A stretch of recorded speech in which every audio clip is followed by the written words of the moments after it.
মাটির ঘরটা তো বৃষ্টিতে গলে গেছে মা। এখন আমরা কোথায় আশ্রয় নিব বলো তো শুনি। চিন্তা করিস না মা, কিছু না কিছু একটা ব্যবস্থা ঠিক হয়ে যাবে। টনি আর টুকি যখন তাদের আশ্রয় হারিয়ে বনে ভিজছিল তখনই কালু কাকটি বড় গাছের কুঠুর থেকে টুনিদের দেখে হাসছিল। তোকে কতবার করে বলেছিলাম রে টুনি, মাটির ঘর বানাস না, এখন দেখলি তো কি হলো। তুমি একটু তোমার ঘরে আমাকে আশ্রয় দাও না দাদা। বললেই হলো নাকি, এটা আমার ভিআইপি ঘর, যাকে তাকে আশ্রয় দেয়া যাবে না। তুই বরং বৃষ্টিতে ভিজে ভিজে বৃষ্টি উপভোগ কর, যা যা ভাগ এখান থেকে। এভাবেই কালু টুনিকে অপমান করছিল। হঠাৎই ঝড়ের তাণ্ডবে একটি গাছের বড় ডাল উড়ে এসে কালুর কোঠরে প্রবেশ করে আর কালু কোঠরে আটকা পড়ে যায়। একই আমি যে কোঠরে আটকে পড়ে গেলাম। টুনি বোন, আমাকে সাহায্য কর, আমি বের হতে পারছি না। বাইরে থেকে গাছের ডালটা টেনে বের কর, বাঁচা আমাকে। এখন কেন আমার থেকে সাহায্য চাইছো কালু দাদা? এখনই তো তুমি আমায় এখান থেকে তাড়িয়ে দিয়েছো। আরে টুনি, সে তো আমি মজা করে বলেছি, তুই আমাকে সাহায্য কর, আমি তোকে নিশ্চয়ই আশ্রয় দিব। আশ্রয়ের কথা শুনে টুনি গাছের ডালটি টানতে থাকে, কিন্তু কিছুতেই ডালটি বের হচ্ছিল না। কালু দাদা, আমি তো ছোট পাখি, এত ছোট একটা পাখি হয়ে এত বড় গাছের ডাল কি করে বের করব? আমার ছানা অনেকক্ষণ থেকে বৃষ্টিতে ভিজছে। আমি আমার ছানাকে নিয়ে নিরাপদ আশ্রয় খুঁজতে গেলাম। তুমি দেখো, যদি কোনো শক্তিশালী পাখিকে দেখতে পাও তাহলে তার সাহায্য নিয়ে কোঠর থেকে বেরিয়ে এসো।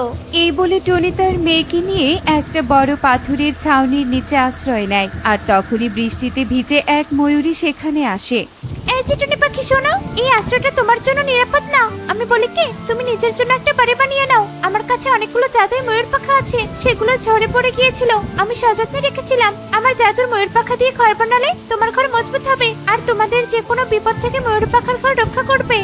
আচ্ছা ঠিক আছে ময়ূরী।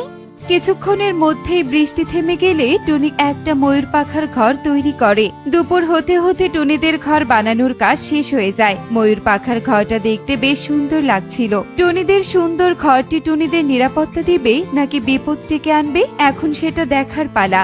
টুনি, তুমি কি আমাকে শুনতে পাচ্ছ? আমি হচ্ছে চন্দন গাছ, আর তুমি আমার উপরেই ঘর বানিয়েছো। তুমি কি জানো, এই ময়ূর পাখা সাধারণ কোনো পাখা নয়, ওই জাদুই ময়ূর পাখা দীর্ঘদিন ধরে নাগ ও নাগিনী খুঁজছে। যদি একবার নাগ নাগিনী এই ময়ূর পাখার সন্ধান পায় তাহলে ওরা তোমাকে শত্রু ভেবে দংশন করতে পারে। তাই আমি তোমায় সাবধান করছি। ওই নাগ আমাকে আর ময়ূর পাখা পাওয়ার জন্য মরিয়া হয়ে আছে, তাই তোমরা সাবধানে থেকো। হায় হায়, এ আবার কোন বিপদে পড়লাম? আমি তো শুধুমাত্র থাকার জন্য একটা ঘর চেয়েছিলাম, কারো শত্রু তো হতে চাইনি। টনি এসব বলে কথা বলছিল আর আফসোস করছিল। অন্যদিকে দূরের ডালে কালু আর কাকুলি ক্লান্ত শরীর নিয়ে বিশ্রাম করছিল। আর তখনই তাদের চোখ পড়ে টনির ময়ূর পাখার ঘরের দিকে। দেখো কালু, ওই টুনি কি সুন্দর একটা ময়ূর পাখার ঘর বানিয়েছে, আর এদিকে আমরা আমাদের এত সুন্দর ঘর হারিয়ে গাছের ডালে ডালে ঘুরছি। এত সুন্দর ময়ূর পাখার ঘর তো ওই ভিখারি টুনিকে একদম মানাচ্ছে না। ওই ঘর তো শুধু আমাদের মতো অভিজাত পাখিদেরই মানায়। দেখো, আমি টুনিকে কি করে ওই ঘর থেকে তাড়াই। সেদিন আমি কোঠর থেকে বারবার ওর কাছে সাহায্য চেয়েছি, আর ও কিনা আমায় সাহায্য না করে ছানা নিয়ে পালিয়েছিল। আজ দেখাবো মজা, চলো কাকুলি। এরপর কালু আর কাকুলি চিৎকার চেঁচামেচি করতে করতে টুনির বাড়িতে আসে।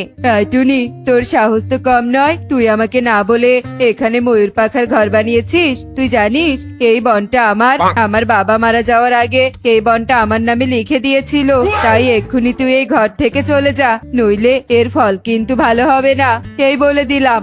মিথ্যে বলছো তুমি, এই বন আমাদের সবার। বুঝতে পেরেছি, তুই ভালোই ভালোই ঘর ছাড়বি না, আজ তোকে মজা দেখাবো। কালু, যাও লাঠিটা নিয়ে এসো তো। কালু যেই না একটা লাঠি নিয়ে আসে তখনই ময়ূর পাখার ঘর থেকে সাদা ধোঁয়া বের হতে থাকে, আর মুহূর্তের মধ্যেই টুনি একটা বড় পাখি হয়ে যায়। টুনির এমন দৈত্য আকৃতির রূপ দেখে কালু কাকুলি ভীষণ ভয় পেয়ে যায়। এবার বলো কালু দাদা, তোমাদের আমার ঘর লাগবে নাকি নিজের জীবন লাগবে, বলো। টনির এমন রূপ দেখে কালু কাকুলি ভয়ে সেখান থেকে চলে যায়। এভাবেই দেখতে দেখতে রাত হয়ে যায় আর প্রচন্ড বৃষ্টি শুরু হয়। আর কালু কাকুলি বৃষ্টিতে ভিজতে থাকলে আশ্রয়ের খোঁজে টুনির বাড়িতে এসে দরজায় কড়া নাড়াতে থাকে। আরে কালু দাদা, কাকুলি দিদি, তোমরা? হ্যাঁ রে টনি, অনেক বিপদে পড়ে তোর কাছে এসেছি, দয়া করে আমাকে একটু আশ্রয় দে। এই বৃষ্টিতে যে আমরা কোথাও যেতে পারছি না, আর ডানার ভারে উঠতেও পারছি না। এসো এসো দাদা দিদি, তোমরা ভেতরে এসো। এই বৃষ্টিতে কাউকে আশ্রয় দিয়ে সাহায্য করতে পারলে আমার খুব ভালো লাগবে। এরপর কালু কাকুলি ভেতরে এলে টুনি তাদের গরম গরম সিঙ্গারা খেতে দেয়। আমরা তোর সাথে কত অন্যায় করেছি টুনি, আর আজ তুই বিপদের দিনে আমাদের আশ্রয় দিলি। ধন্যবাদ রে বোন। আমি তোকে কথা দিচ্ছি, কোনোদিন যদি তুই বিপদে পড়িস তবে তোর এই কালু দাদা নিশ্চয়ই তোর পাশে থাকবে। আচ্ছা ঠিক আছে কালু দাদা, এবার নাও তোমরা খাওয়া শুরু করো। এরপর কালু কাকুলি সিঙ্গারা খেতে থাকে। অন্যদিকে কালনাগ টুনির ময়ূর পাখার ঘর দেখতে পেলে চন্দন গাছের ওপরে ওঠে আর টুনির ঘরের সামনে চলে আসে। এই টুনি পাখি, দরজা খোল বলছি, আজ আর তোর কোনো রক্ষে নেই। কালু, এখানে আর এক মুহূর্ত দেরি করা ঠিক হবে না। কালনাগ টুনির উপর রেগে আছে, সে নিশ্চয়ই টুনিকে দংশন করবে। এক কাজ করি, চলো আমরা পেছনের জানালা দিয়ে পালিয়ে যাই, তাহলে প্রাণে বেঁচে যাব। পালাও কালু, পালাও। না কাকুলি, আমরা টুনিকে এভাবে বিপদের মধ্যে ফেলে রেখে পালিয়ে যেতে পারবো না। আমাদের এমন সময় আশ্রয় দিয়েছে টুনি, যখন আমাদের কেউ সাহায্য করেনি, আর আজ টুনির বিপদে আমরা ওকে ছেড়ে পালিয়ে যাব, তাহলে পুরো বন আমাদের অকৃতজ্ঞ আর স্বার্থপর কাক বলে চিনবে। তা আমি চাই না। টুনি, একদম ভয় পাস না, তোর এই কালু দাদা তোর সাথে আছে। কালু দাদা, তুমি সত্যি আমার পাশে থাকবে?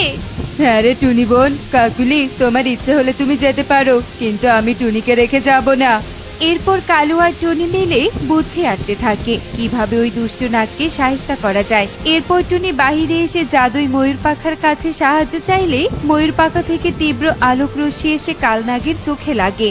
ওরে বাবারে, এটা আবার কেমন আলোক রশ্মি এসে চোখে লাগছে? আমি যে কিছুই দেখতে পাচ্ছি না। বন্ধ করো, এই আলো বন্ধ করো, আমি সহ্য করতে পারছি না।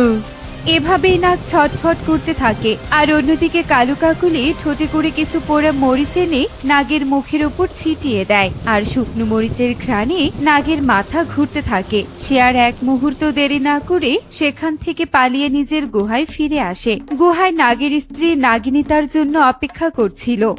এ কি নাগ, তোমার কি হয়েছে? তোমাকে এত অস্থির লাগছে কেন? কি হয়েছে তোমার, বলো তো? আর বলো না, আমি আজ ওই ময়ূর পাখা খুঁজে পেয়েছিলাম, কিন্তু তা নিতে পারিনি। ময়ূর পাখা দিয়ে টুনি পাখি ঘর বানিয়েছে, আর তাছাড়া ময়ূর পাখার ভেতর থেকে এক অদ্ভুত আলোক রশ্মি চোখে লাগায় আমি আর এক মুহূর্ত থাকতে পারিনি। তারপর আবার ওই কালু আর কাকুলি আমার ওপর পোড়া মরিচ ছিটিয়ে দিয়েছে। আমি ওদের কিছুতেই ছাড়বো না। তুমিও তো দেখছি বেশ বোকা। বিপদের সময় শক্তি নয়, বুদ্ধি দিয়ে কাজ করতে হয়। তুমি তো তোমার চোখ ঢেকে রাখতে পারতে, তাই না? কিন্তু কি করে? এই নাও কালো চশমা। এই চশমা তোমাকে সব রকম জাদুই শক্তি থেকে বাঁচাবে। নাও, চশমাটা পরে নাও। আর ওই ময়ূর পাখার সাথে সাথে চন্দন গাছটাও নিয়ে এসো, তবে আমরা মহাশক্তিধর নাগ আর নাগিনী হতে পারবো। এরপর নাগ কালো চশমা পরে আবারও টুনির বাড়িতে চলে যায়, কিন্তু তখন ময়ূর ঘরের আলোক রশ্মি আর নাগের কোনো ক্ষতি করতে পারে না। এবার কি হবে কালু দাদা? ওই নাগের তো কিছুই হচ্ছে না।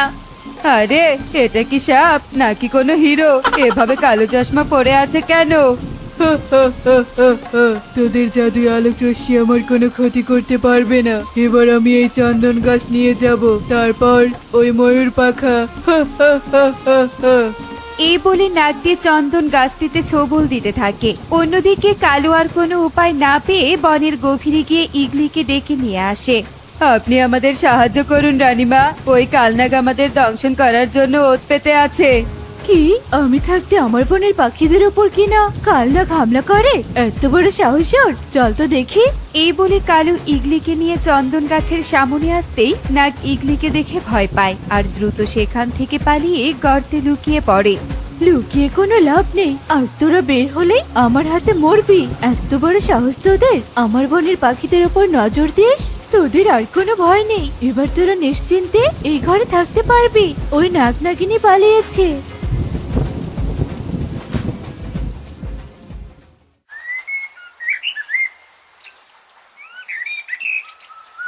ধন্যবাদ কালু দাদা, এই বিপদে আমাকে সাহায্য করার জন্য। চলো, আজ আমি তোমাদের নতুন ঘর বানাতে সাহায্য করব। চল মা টুকি।